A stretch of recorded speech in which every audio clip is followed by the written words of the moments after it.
વસુદેવસુતમ દેવમ કંસચાણૂરમર્દનમ દેવકી પરમાનંદમ કૃષ્ણમ વંદે જગદગુરુ. ભગવાન શ્રી નારાયણની મહિમા અપાર છે. એ મહિમાનો કોઈ પાર આવી શકે એમ નથી.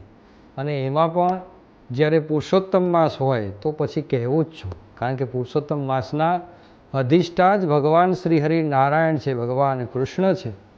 કૃષ્ણ પરમાત્મા આ ધરા ઉપર આવ્યા ત્યારથી આ પૃથ્વીનો ભાર એમને હળવો કર્યો છે અને અનેક પ્રકારે એવા શુભ કાર્યો કરી અનેક પ્રકારના દૈત્યો છે એમનો ઉદ્ધાર કરી આ પૃથ્વીને ખૂબ જ અભયતા પ્રાપ્ત કરાવી છે. એવા ભગવાન શ્રી કૃષ્ણનો મહિનો એટલે કે અધિક માસ, અને અધિક મહિનાની અંદર પુરુષોત્તમ માસની અંદર જ્યારે ભગવાન શ્રી નારાયણની ઉપાસના આરાધના કરતા હોય અને સાથે ભગવાનની લીલાની કથાઓ આપણે સાંભળીએ તો એના ઉત્તમ ફળ પ્રાપ્ત થતા હોય છે. આજે ભગવાન શ્રી કૃષ્ણની પુરુષોત્તમ માસનો પ્રથમ દિવસ છે અને પ્રથમ દિવસની કથા હું તમને કહેવા જઈ રહ્યો છું. પ્રથમ દિવસની કથા કાંઠા ગોરની છે. મા ગૌરીની કથા છે, કાંઠા ગોરની કથા છે. અને આ કથા અત્યંત પ્રભાવશાળી કથા છે અને આ કથાથી ભગવાન પ્રત્યેની પ્રીતિ વધે એવી કથા છે. આ કથાની અંદર એ મર્મ અને મહિમા બતાવવામાં આવ્યો છે કે આપણે ગમે એટલું જીવનમાં સુખ પ્રાપ્ત કર્યું હોય, ગમે એટલું મારું મારું મારું કરતા હોય, પરંતુ જ્યારે એ વસ્તુનો મોહ, જ્યારે એ વસ્તુ ન મળે આપને, તો એનાથી તમને કેટલો વિયોગ થાય છે. અને વિયોગ જ્યારે થતો હોય ત્યારે એની જીવનમાં શું દશા થતી હોય છે એની આ કથા છે. રત્નાસુર નામનું એક સુંદર મજાનું નગર છે. નગરની અંદર એક વણિક કુટુંબ, એક વણિક પરિવાર ખૂબ આનંદથી અને સુખેથી રહેતો હોય છે. આ વણિક પરિવારની અંદર જે વણિક હોય છે એમને પોતાના બંને પુત્રોના લગ્ન કરાવી દીધા છે અને સુંદર મજાના સારા ઘરાનાની બે વહુઓ છે. ખૂબ જ પરિવાર સુખ શાંતિ અને સમૃદ્ધિથી રહે છે. જ્યારે વણિકની વૃદ્ધાવસ્થા થઈ તો વણિકને એમ થયું કે મારી પાસે ધન સંપત્તિ વૈભવ ઘણું બધું છે, પણ જો હું કદાચ આમને આમ ઉપર જતો રહીશ તો મારી ધન સંપત્તિ માટે બંને ભાઈઓ ઝઘડશે અને વેર થાય. એના કરતાં મારી નજર સમક્ષ જ આ બંને પુત્રો છે એમને એમનો જે કંઈ પણ હક હોય હું આપી દઉં તો એ વધારે સારું. એમ કહી અને બંને ભાઈઓ હોય છે એમને સંપત્તિ અને જે કોઈ પણ પ્રકારના એમની નજીકમાં જ બીજા મકાનો લીધેલા હોય છે, મકાનો બધું વહેંચી આપે છે. ને બધી વહેંચણી થયા પછી થોડો સમય થયો એટલે બંને ભાઈઓને એમ થયું કે હવે આપણને મકાન મળી ગયા છે, ધન સંપત્તિ મળી ગઈ છે, તો આપણે રહેવા પણ અલગ જતા રહીએ તો સારું. આ ભાઈનો વિચાર ના હોય, પણ કોનો વિચાર હોય એ સમજી જવાનું. એમના જે ધર્મપત્ની હોય, હવે એકના ભાગમાં થોડું વધારે કામ આવે, એકના ભાગમાં થોડું ઓછું કામ આવે, તો એવાની અંદર વૈમનસ્ય થાય અને એનાથી કુટુંબ પરિવાર વિચ્છેદ થતા હોય છે. અને આવી જ પરિસ્થિતિ જે છે આ વણિકની થઈ. એમને પ્રસ્તાવ મૂક્યો કે પિતાજી, આ ધન સંપત્તિ વૈભવ તમે વહેંચી આપ્યું છે, જો હવે તમે આજ્ઞા આપો તો અમે અમારા ઘરની અંદર, નવા ઘરની અંદર રહેવા જઈએ અને અમારું ગૃહસ્થ જીવન શરૂ કરીએ. પિતાના મનની અંદર ઘણું દુઃખ થયું, પરંતુ પિતાએ બંનેને સંમતિ આપી અને સંમતિ આપવાથી બંને ભાઈઓ અલગ રહેવા જાય છે અને અલગ રહી અને પોતાનું ગૃહસ્થ જીવન ચલાવતા હોય છે. અને આ બાજુ વણિક અને એમના ધર્મપત્ની બે શાંતિથી રહેતા હોય છે. થોડો સમય થયો અને વણિક જે છે એમની થોડી અંત્યેષ્ટિ આવી અને અંત્યેષ્ટિની અંદર જે છે એમનું મૃત્યુ થઈ જાય છે. મૃત્યુ થવાથી ઘણો શોકનો પ્રસંગ થયો, ઘણા બધા દુઃખમાં રહ્યા. પરંતુ ધન સંપત્તિ વૈભવ આ બધું વણિકે પહેલાંથી જ વેચી દીધેલું હોવાથી હવે જે એમના ધર્મપત્ની છે એ ધર્મપત્ની પ્રત્યે જે છોકરાઓને આદર હોવો જોઈએ, પ્રેમ હોવો જોઈએ, પોતાની મા પ્રત્યેનો જે રિસ્પેક્ટ હોવો જોઈએ, એ જે છે એ થોડો ઓછો જોવા મળે છે. સમયાંતરે થોડો સમય થયો એટલે નાના દીકરાની જે વહુ હતી એ સાસુમાને સારું સાચવે. કંઈ પણ જમવાનું બનાવ્યું હોય સારું તો તરત જ ઘર નજીકમાં હોય એટલે સાસુમાને આપી આવે. કંઈ પણ નવો પ્રસંગ, કોઈ પણ પ્રકારનો પ્રસંગ હોય તો પોતાના ઘરે બોલાવી લે અને પોતાના ઘરે જ એમને રાખે. એટલે ખૂબ સારી સેવા ચાકરી કરતી. પરંતુ મોટી વહુને ધન સંપત્તિ વૈભવ આ બધું મળેલું હોવાથી હવે એ જે છે એ થોડા અહમમાં આવી ગયા છે. એ સાસુમાની બહુ અવગણના કરે છે, એમને બોલાવતા પણ નથી. એમની સાથે જે રિસ્પેક્ટ, જે વ્યવહાર સારો હોવો જોઈએ એ વ્યવહાર પણ સારો નથી હોતો. અને અનેક પ્રકારની કોઈ પણ પ્રકારે સાસુમાં કંઈ પણ કહેવા જાય તો એ માને પણ નહીં. અને આવો પ્રસંગ જે છે એ બનવા લાગ્યો છે. એમાં ધીમે ધીમે થોડો સમય પસાર થયો અને ટૂંક સમયમાં નગરની અંદર જ્યારે અધિક માસ શરૂ થવાનો હોય છે ત્યારે ઘણો હર્ષ અને ઉલ્લાસ થાય છે.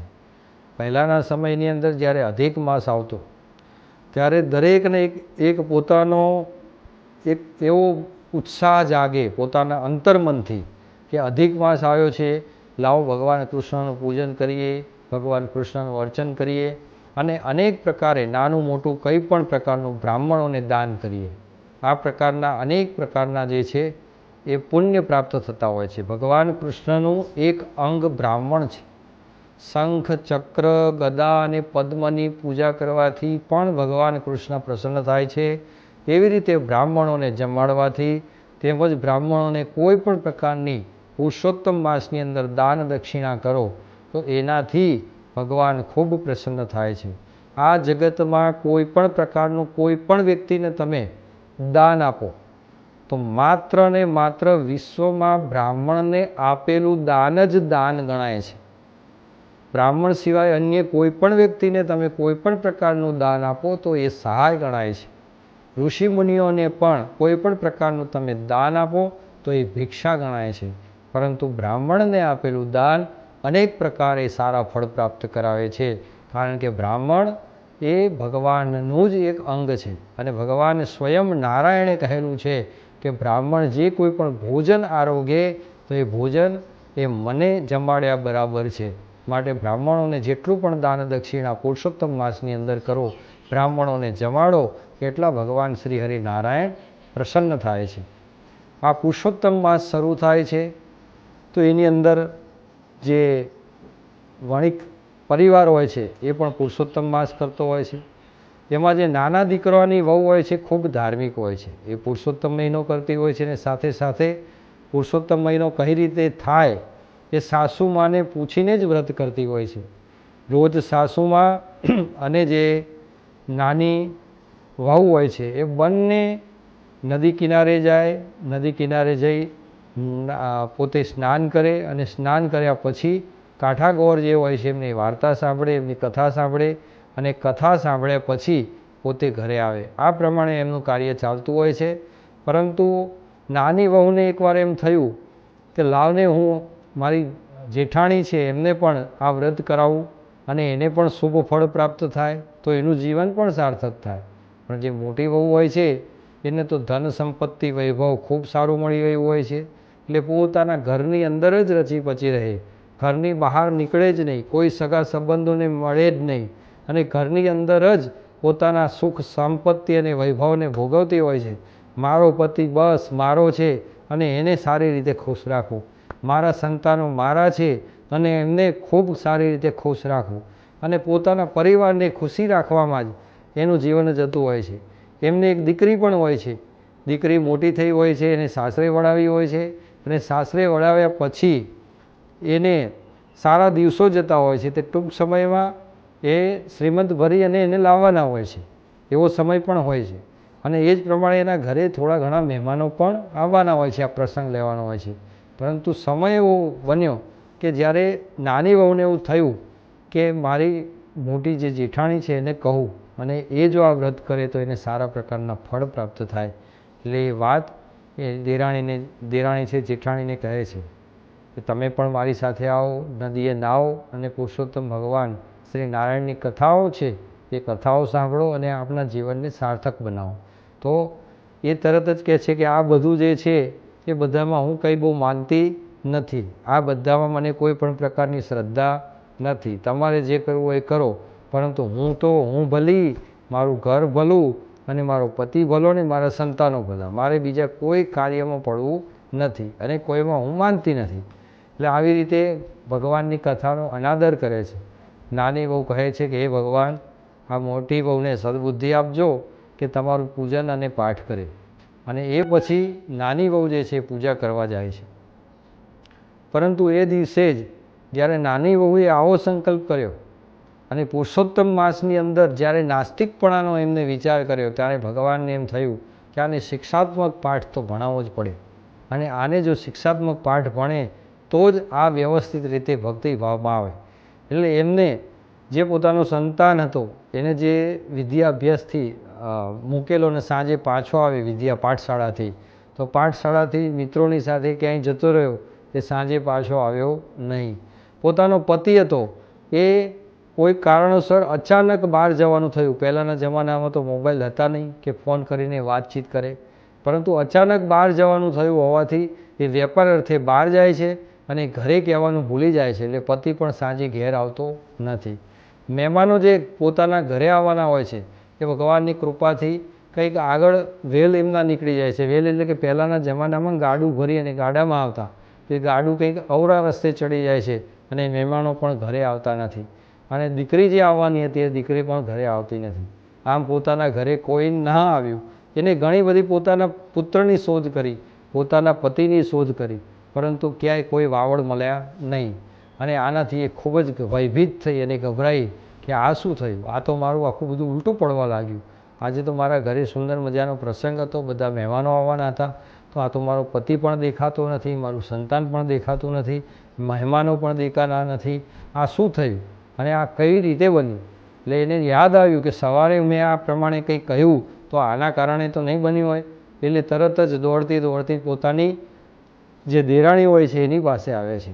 દેરાણીને કહે છે કે દેરાણી બા, તમે જે સવારે મને કહ્યું એ પ્રમાણે મેં વ્રત જપ તપ ના કર્યું એનો તો કોઈ આ ફળ નહીં હોય ને, કે મારો દીકરો જે છે એ પાછો આવ્યો નહીં, મારો પતિ દેખાતો નથી, મહેમાન પણ આવ્યા નહીં, આ તો બધું ઉલટું પડતું જાય છે.